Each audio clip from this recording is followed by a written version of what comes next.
Hey guys, just real quick. This video was pre-recorded a few days ago before I got sick, and so I'm just gonna let you know that I did not recover that quickly. So I'm letting you know that my voice is gonna sound very different. Also, I'm gonna be repeating a lot of the information that I gave to you on the announcement video that I just did. So, don't freak out or anything, alright? Enjoy the video.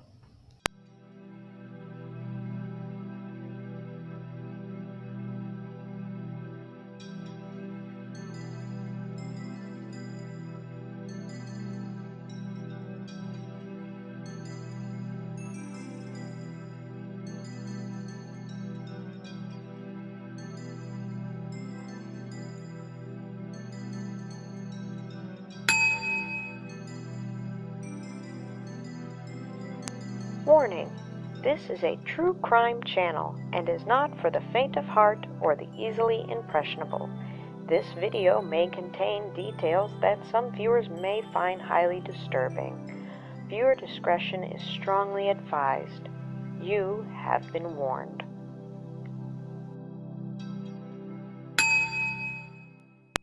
Hello everyone and welcome back to my channel where I still don't have any of the proper equipment. I refuse to follow the script. And where I need to get my fucking shit together and come up with a damn schedule for you guys. I actually meant to do this particular video as a live stream, and I couldn't find the fucking headset that I needed, but I'm still looking. Also, little bit of bad news, I've recently had to take up a secondary job that will make me quite busy, so my videos may be a bit more spread out than usual, so I do apologize for that in advance. Hopefully, though, I won't be keeping this second job for too long, as I already fucking hate it, and because I do, in fact, hope to get full-time status at my primary job within the year, if not within the next 5 months or so. So I will try to remain as active as humanly possible, and I have even set up a Discord, which I have linked below and on my About page, so I can more easily keep you guys up to date with everything that's going on, and so you guys can contact me much more easily. I also have my Twitter below, along with a new email that I have set up, just for you guys to contact me with any personal requests or questions. And luckily, this video will finally put me back on track with the list of requests that you guys gave me, so I hope it was worth the wait. If I have missed any that you guys have requested at any given time that I said I would do, let me know, and either in the comments or on my Twitter, on my Discord, or through email. So, without further ado, you know the drill by now, my lovelies. Pick your poison, sit back, relax, and let's have ourselves a little conversation.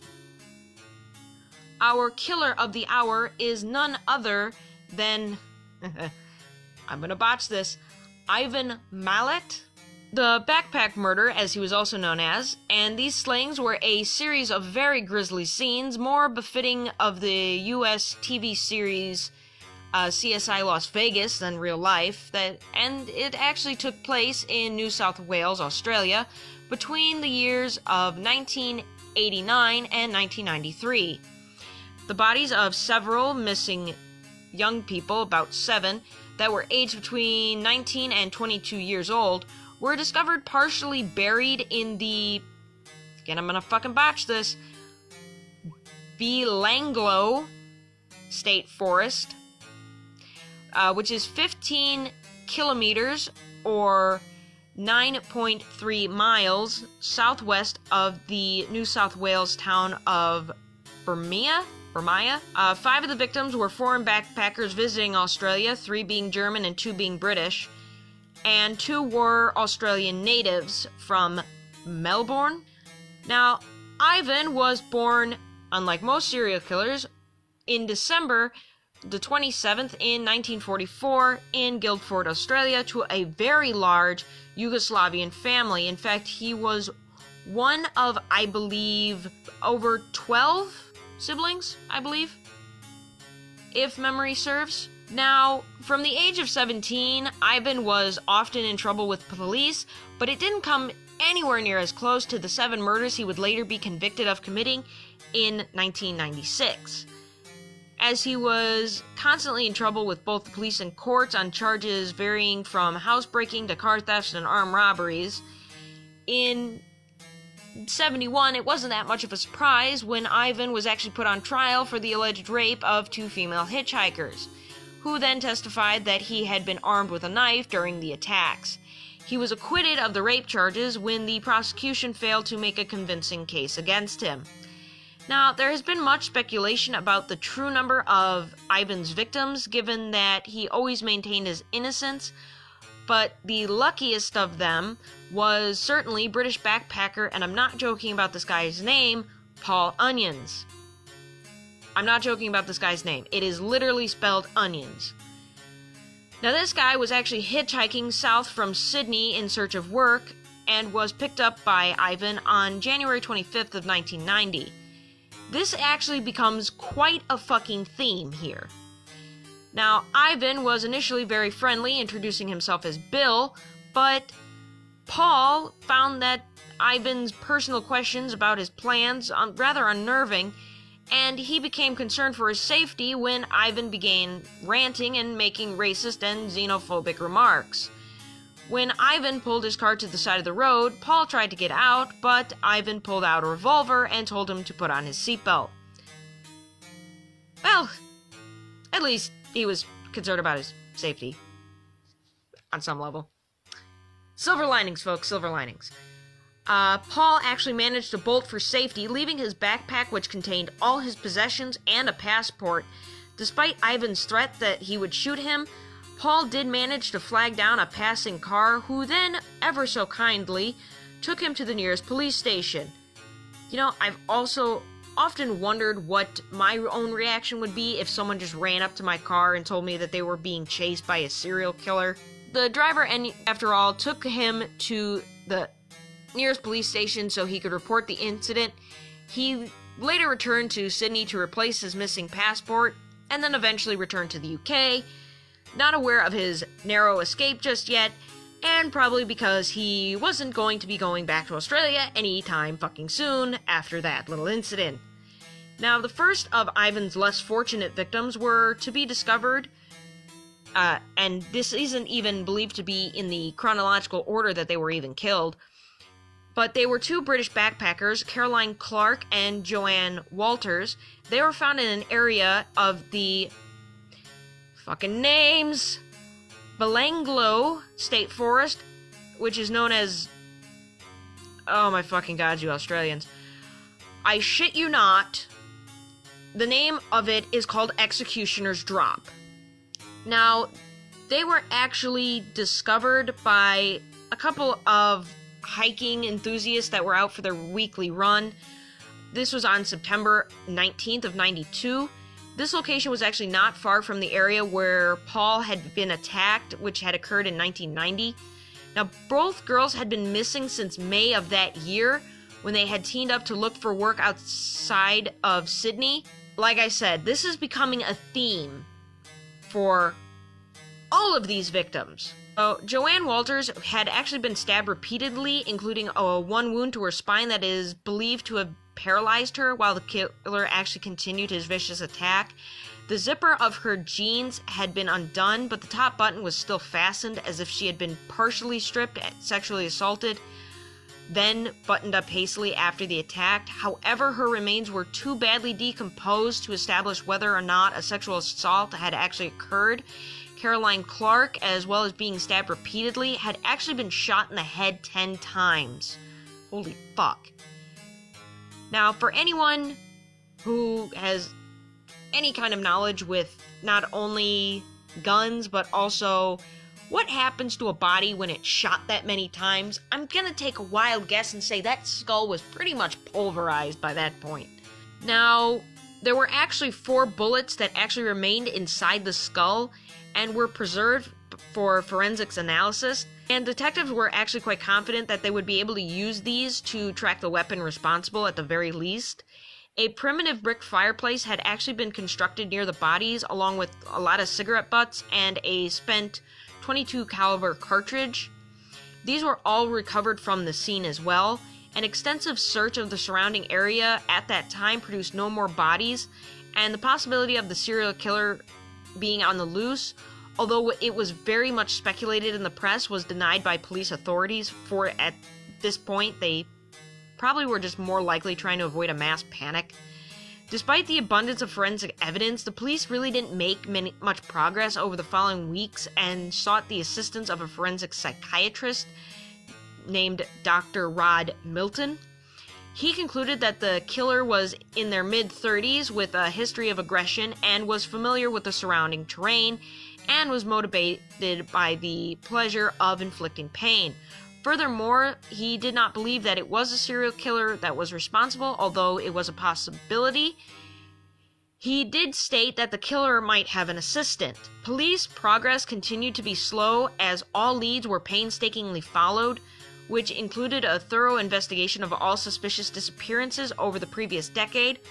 Now, the reason why it went so slow is because of how deteriorated the bodies actually were, which does destroy a lot of evidence, but also because, now, I'm not 100% familiar with Australia's gun laws, but Australia has very strict gun laws, but as we've learned in the United States, having strict gun laws doesn't exactly stop people from purchasing weapons that they're not supposed to have, obviously, but also because they were getting a lot of reports. I think it was up to 200 reports a day, and as you can imagine, there are not enough police officers in any part of the world, I would imagine, that could successfully handle 200 leads a day with a case such as this. So, really, sometimes too much evidence can be just as bad as too little. The discovery of a second set of bodies happened in October of '93 and injected new life into the case, as it had become quite stale despite the best investigative efforts. The badly decomposed remains were actually found of Australian nationals by the names of James Gibson and Deborah Everst, both of whom had gone missing in '89. Despite the environmental damage wrought on the clothing, it was found that Gibson's zipper was intact. It was open and the top button was fastened in a very similar manner to Joanne Walters. Post-mortem examinations again revealed paralyzing spinal knife wounds inflicted in a very similar manner to the earlier British victims. Now, crime scene similarities also included the small brick fireplace near the bodies, making the police more certain that they were dealing with a serial killer, and even the Superintendent Clive Smalls was placed in overall charge of the investigation, setting up a large task force to progress the investigations. A massive manual search of the extended forest area was then initiated, and it took almost a month before the next victim was actually found on November 1st. This was German national Simon Schmalde. Fuck you, Germans, and your names. Well, then again, I'm Polish, so I really can't say too much shit to you. We have some fucked up names ourselves, but yeah, I can't pronounce some of these German names. Now, Simon had been missing since January of 1991, when she had been planning to hitchhike south from Sydney in search of work. Okay, if there are any Australians who listen to this series of videos, can y'all please tell me what the fuck was going on in Sydney during this time period that so many of you actually got killed by the same fucking guy while hitchhiking south from Sydney in search of work? This is like becoming an MO type of trend. Now, the trademark fireplace along with the .22 caliber shells were also close by. There was no doubt by now that she had fallen victim to the same killer, and even showed the now hauntingly familiar spinal injury. 3 days later, the extensive search actually yielded the final two victims, German nationals Anja, I'm not even going to try to pronounce that, and her boyfriend Gabor. Now, both of these people had been missing since just after Christmas in 91. Now, this time the boy's jeans had been unzipped, but the button was fastened, and he had been strangled as well as shot numerous times. The recovered bullets were a perfect match to the previous crime scenes. The girl's body, however, was missing its skull completely, which appeared to have been severed by a machete or a sword. The new bodies, Superintendent Small was actually then forced to admit to the media and to the public that, yes, the police were looking for a serial killer, confirming what many already knew. Now, the wide range of methods employed by the killer, including beating, strangulation, stabbing, shooting, and decapitation, as well as sexual assault of both male and female victims, made it incredibly difficult to narrow down the suspect list. As you can imagine, normally serial killers have a almost OCD-like process when killing, but the ones that can actually change up their MO are actually not only more notoriously harder to catch, but also are on a much higher IQ level than normal. So it also can mean that they are probably following it in the press as well and have some rough idea of what the police are doing, so they're able to more successfully keep a couple steps ahead of the investigation as well. Now, what made it also very difficult was the increase in sheer number of calls from concerned citizens who then swamped the task force with information, as they already had been doing. I think it went from 200 to almost 500 calls in a day. So the police at this point were just completely fucking overwhelmed with the amount of information that they were giving. Now, various independent reports had led the police to develop suspicions about Ivan and his family, in particular just Ivan, but as they had no firm evidence linking him to the crimes, they really couldn't do much about it.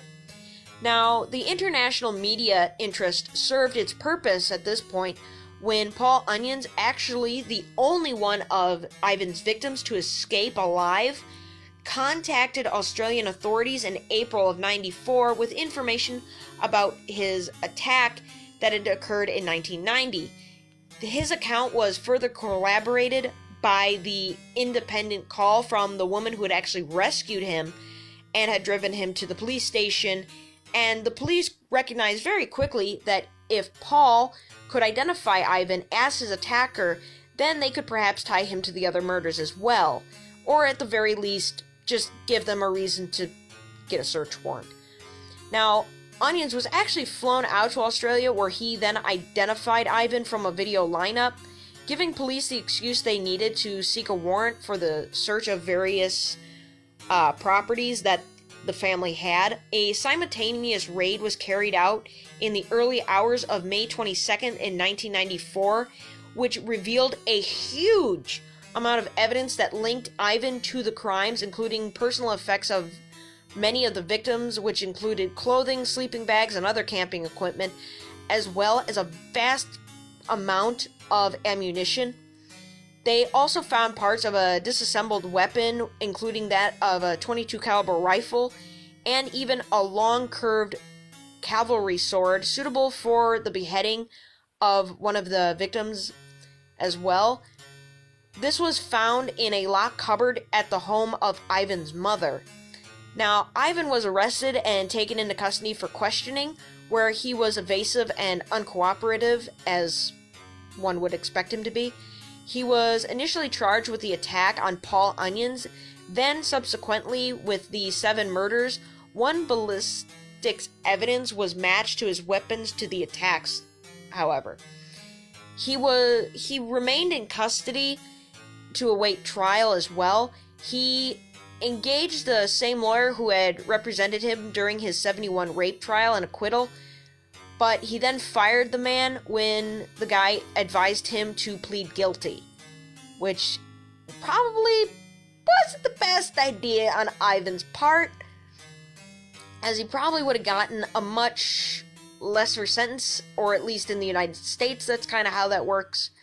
If you plead guilty, you're less likely to get the death sentence, or at the very least, you can basically cut a deal at that point.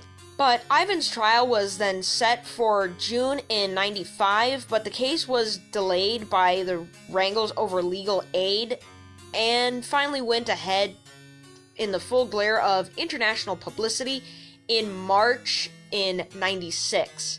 Now, Ivan was charged with the 7 murders as well as the attack on Paul Onions and pleaded not guilty to all charges. Now, Onions was the first prosecution witness, who was followed by testimony from the family members of the victims. Then followed detail of the hundreds of exhibits and scenes of the crime photos, as well as witness testimony. And overall, the prosecution case took 12 fucking weeks to present. Holy fuck. At that point, I'd be changing my plea. Just saying. If the prosecution takes, let me see, how long is that? 12 weeks. That's 3 months. 3 fucking months. When it takes us 3 fucking months to show all the evidence that they have on your ass. Seriously. For them to show all the fucking evidence that they have on your ass, that, at what point do you say, okay, I'm fucked? I have to ask, at what point would you guys say that you would be fucked? For me, if it takes more than a couple weeks for them to produce all the evidence that they have against me, I'm not only changing my plea bargain, I'm getting real fucking lawyers just so I can not get the death penalty. That's just me, though. Then again, I'm probably also gonna be planning my last meal, just in case. And I'm gonna be writing out my will and testament, probably while I'm still on trial. Now, the defense called Ivan to the stand, and he denied any involvement in the killings, but he performed very poorly under cross-examination, making a bad impression on the jury. The defense tried to imply that other members of Ivan's family had committed the crimes and then had set Ivan up, but the case presented was not credible. On July 27th in 96, following a 15-week trial, holy fuck, the jury returned after 3 days of deliberation and found Ivan guilty on all charges.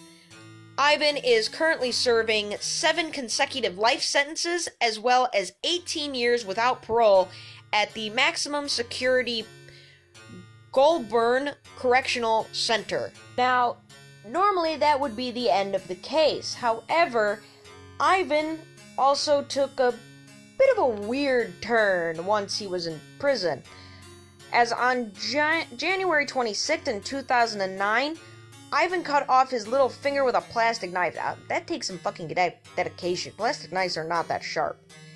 Now, he had the intention of mailing the severed digit to the High Court. He was then taken to the Goulburn Hospital under high security. However, on January 27th of that same year, Ivan was returned to prison after doctors decided surgery to attach the finger was not possible. Ivan had previously injured himself while in prison in 2001 when he swallowed razor blades, staples, and other metal objects. In 2011, Ivan also went on a hunger strike, losing about 25 kilograms in an unsuccessful attempt to be given a PlayStation. Yeah, honey, you killed 7 fucking people in a way that would make fucking Hollywood blush. So maybe you should just kind of be grateful for what you got. Just a thought. Now, there's also some speculation that there's a copycat murder by one of Ivan's relatives, as in 2012, Ivan's great-nephew Matthew and his friend Cohen, I can't say that last name. Both were age 19 at the time of their sentencing, were actually sentenced to 43 years and 32 years respectively in prison for the murder of David Ochulor, on his 17th birthday with an axe at the same forest that Ivan's victims were found. And Matthew had actually struck the boy with a double-headed axe as his friend had recorded the attack on a mobile phone. I think this is probably why we're not going to be seeing any notorious serial killers like we did in previous years anytime in the future or even in modern times, because everything has to be captured on a cell phone for some odd fucking reason. So I don't think we're going to be seeing many serial killers from now on. Just as a thought. Now, as I said, this was the forest where Ivan had actually killed and buried most of his other victims. However, there are some more developments, as the police maintain that Ivan may have been involved in many more murders than just the 7 he was convicted of. In 2001, Ivan was ordered to give evidence at an inquest of the disappearance of 3 other female backpackers, but no case has been brought against him due to lack of evidence. Similar inquiries were launched in 2003 as well in relation to the disappearance of 2 nurses, and again in 2005 relating to the disappearance of a hitchhiker as well, but again, no charges have resulted. On November 8th of 2004, Ivan gave a televised interview on Australian Story in which he denied that any of his family had been implicated in the 7 murders. Now, in July in 2005, Ivan's former lawyer, who had been fired before the murder trial, made a deathbed statement in which he claimed that Ivan had been assisted by his sister, who actually passed away in 2003, in the killings of the 2 British backpackers. Now, in October of 2005, in the New South Wales Supreme Court, Ivan made a final appeal and was refused. He is very likely to remain in prison for the rest of his life. Now, in May of 2015, Ivan's brother Boris told Dr. Stephen Apfern, a former homicide detective who serves as a consultant with the LAPD and FBI, among others, that Ivan was responsible for another shooting, that of a taxi cab driver, Neville Knight.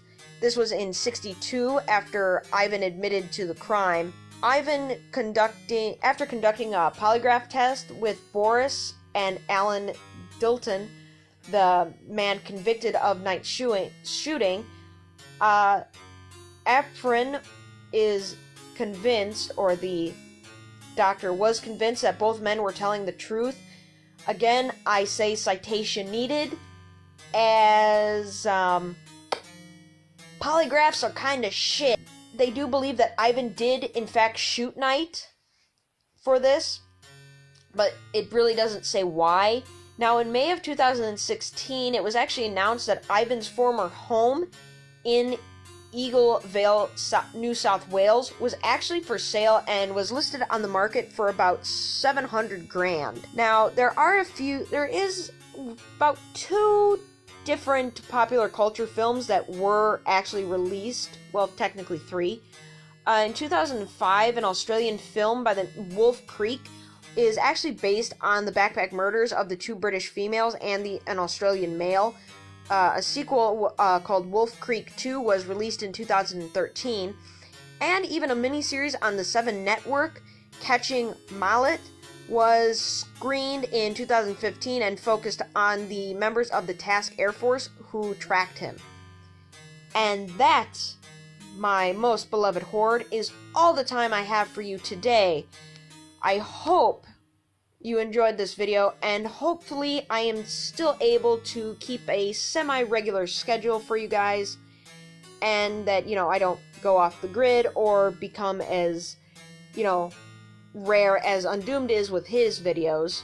So, again, I certainly hope I don't have to keep this secondary job for very long, but until next time, my most beloved horde, as I always say, blessed be, and stay classy.